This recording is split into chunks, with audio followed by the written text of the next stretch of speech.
Greetings everybody and welcome to the channel.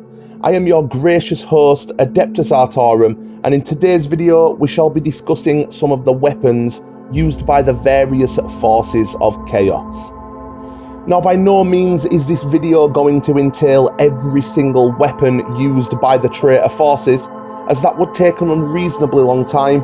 But if you guys do enjoy this video, and as the channel progresses and I release new videos, I will endeavour to turn this topic into a series spanning a few separate videos.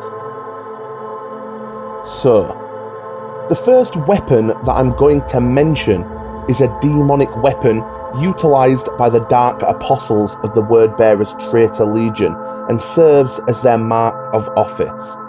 The weapon I speak of is the accursed crosius. Now, an accursed crosius bears a huge resemblance to that of a heavy mace. Its head is essentially a large metal ball connected to a wooden shaft with spikes atop the ball formed into the shape of the 8-pointed star of chaos.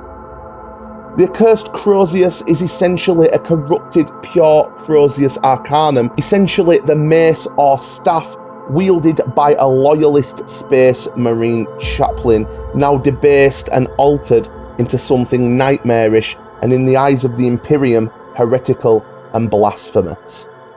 The very existence of the accursed crosius in fact mocks the Imperium of Man and all its values. Within the matter of the weapon itself is often a lesser demon of chaos undivided, bound within as a reward to the wielding Dark Apostle for his toil in spreading the corrupting influence of the Dark Gods. However, the demon also usually serves as a kind of spy or watcher, if you will, ensuring that the Apostle essentially does not fail nor falter in their devotions nor actions that they carry out on behalf of their Dark Gods. Now, while an accursed crosius may not be the most destructive nor devastational weapon utilised by the followers of chaos, the fact that it grants its bearer unholy resilience to the point that the wielder could shrug off a strike even a Chaos Space Marine would have trouble resisting, coupled with the fact that it bears the ability to infuse the very words spoken by its wielder with the corrupting powers of the Immaterium, this weapon, combined with the verbal prowess of a Dark Apostle, have ensured many worlds fall into debilitating chaotic corruption without a single round being fired.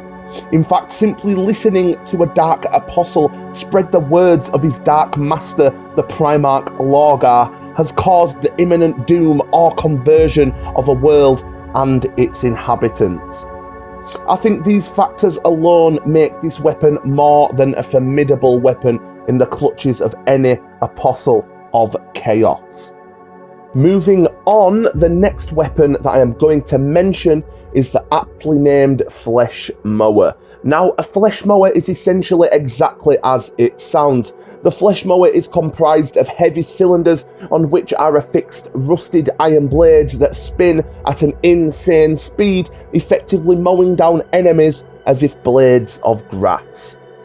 Now, a Flesh Mower is usually mounted and deployed upon a demon engine of Nurgle known as a Foetid Bloat drone, and as such its blades are riddled with all the vile bubonic plagues and diseases inherent of those whom follow the Lord of Decay. Now, the warp entities that live within the bloat drones tend to be somewhat more rage-filled and spiteful than other demons spewed forth from the Garden of Nurgle, and because of this fact, some of them cannot even be trusted to wield ranged weapons. Their obvious desire to smash headfirst into the enemy is all too apparent, and so these rebellious demon engines are instead fitted with, you guessed it, Flesh Mowers. Now, these horrific weapons can be utilised in a manner of fashions. Some bloat drones will take a couple of passes throughout the enemy line, the whirling Flesh Mower tearing down small multitudes of enemies with each consecutive pass, while others may deliberately press the mower against the more resilient enemies until they are effectively torn apart, leaving little but blood-soaked body parts and a pile of mulched remains where the enemy once stood. Regardless of the manner in which this weapon is utilised, the result is the same, that being a hideous soup of blood, innards and body parts projected and strewn across the field of battle, and of course for those bloat drones that are trusted to wield ranged weapons, the bloody debris makes great slop fuel for their plague spitters. Now I must say that if I personally was a guardsman of the Imperium and I was to witness my fellow guardsmen essentially chewed into mulch, their bloodied remains propelled across the battlefield, I think that I would suffer some combat attrition, to say the very least, if I did not lose my mind entirely. Now, the next weapon on the list is the hideously feared drach nyen. Now, this is an interesting subject to me, as though it is a weapon, drach nyen is also in fact a demon of chaos, and a formidable one at that. Drach nyen has been known by many names over the millennia, all of which do this monstrous entity complete justice. One such name being the End of Empires, another being Echo of the First Murder. Now, though the existence of drach nyen is closely linked to bloodshed and the act of doing so, the demon in fact has no ties to the blood god Khorne. In fact, it is said that drach nyen is in fact that powerful an entity that it can in fact act independently. Now, I'm just going to briefly mention that drach nyen is said to be somewhat entwined with the fate of humankind, as his birth came about by the first act of murder that was willingly performed by a man upon his own kind. Now, I'm not going to go into extensive detail here, as drach nyen has an entire storied history attached to it, and I will likely produce another video in the future detailing the weapon and the demon's full history. But what I will of course detail in this video is how this powerful demon is also in fact a weapon. So, drach nyen now in fact resides within a demon sword. The sword's name is, as you can guess, drach nyen. Now, this powerful demon sword is wielded by none other than the War Master of Chaos himself, Abaddon the Despoiler, Master of the Black Legion, Genson of the original War Master Horus Lupercal himself, and of course the most favoured of all the servants of chaos. Now, when wielded, this arcane blade of destruction can essentially rip open tears in reality with a single strike.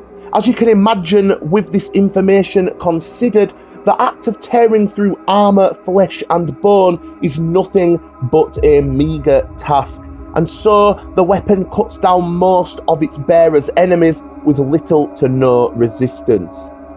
Now, an interesting fact about this weapon is that due to the demonic spirit that resides within it, essentially animating it, drach nyen is known to alter its appearance, revealing the numerous faces and skulls of the souls that it has devoured. Now, in my opinion, the fact that this sword contains such a powerful warp entity, coupled with the power to literally cause tears in the fabric of reality, these facts make this weapon an absolutely devastating power to behold. And to the enemies of Abaddon, you have my sincere sympathy.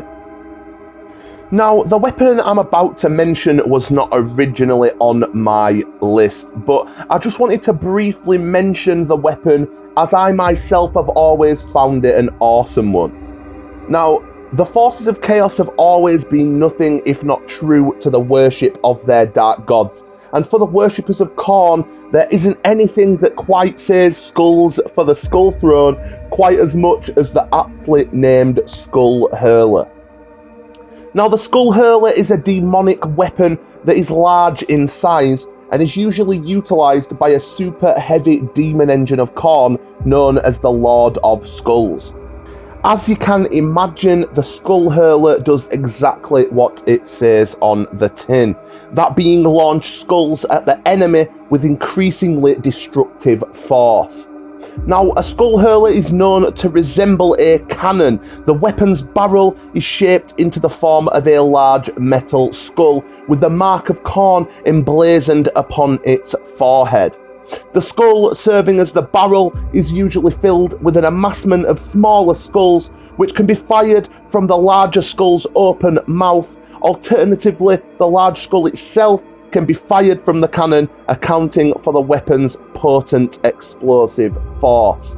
And I would say, for any fanatical follower of the Blood God, witnessing a pile of skulls showering down upon their foes, causing imminent death and destruction in their wake, the poetry of the act alone would be satisfaction enough. And so we get to the final weapon that I am going to list in this video, the ectoplasma cannon. Now, these weapons were once considered highly valuable artifacts prized by their respective owners, dating back to even before the age known as the Horus Heresy. Essentially, what these weapons are is a plasma weapon tweaked and corrupted by members of the Dark Mechanicus and the warpsmiths of the heretic Astartes legions in order to create something far more vicious and devastating. Now, these weapons are also known to be mounted upon demon engines, the most notable of which is the Forge Fiend and its variants. Now, the weapon itself resembles a plasma cannon adorned with all the trappings of those who worship the ruinous powers. Its barrel is essentially a fanged, gargoyle-mouthed chamber of death that wreaks havoc and destruction as it channels raw energy from the immaterium into howling meteor-like blasts that fly across the field of battle, screaming loud enough to wake those who have fallen upon it. Now, the energy released from the weapon is essentially a hybrid concoction of plasma and burning ectoplasm, which is channeled directly from the demon engine's warp-fueled heart. Though I feel that it is necessary to mention that this weapon is in fact rather dangerous to use. In fact, the weapon can cause just as much damage to the wielder as it can cause to the target, as anything struck by an ectoplasma cannon is consumed by screaming, tortured souls that dance within the flames.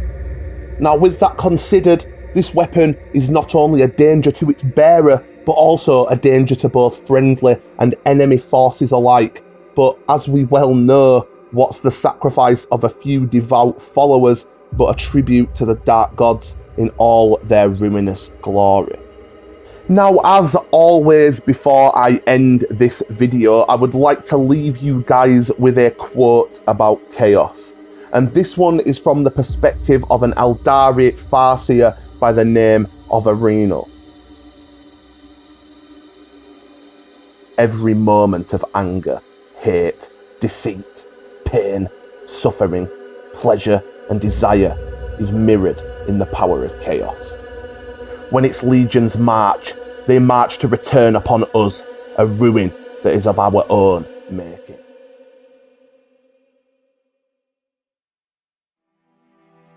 Now, this has been a basic and relatively short video discussing a small fraction of the weaponry utilised by the forces of chaos in the 40th millennium. There are many, many more weapons used by the forces of chaos in Warhammer 40K, and if you guys have not heard the weapon that you would like to know more about mentioned in this video, fear not, as if you have enjoyed this video, I will be considering making this a regular series discussing as many of the weapons of chaos that is physically possible for me to discuss. As always, if you have any suggestions or want to discuss this topic with me, then drop a comment in the section below. I really do enjoy hearing from you guys. And if you guys have enjoyed this video, please hit the thumbs up below and consider subscribing to stay up to date with all my future endeavours. Now, with that, I have been your gracious host, Adeptus Artorum, and I thank you for watching.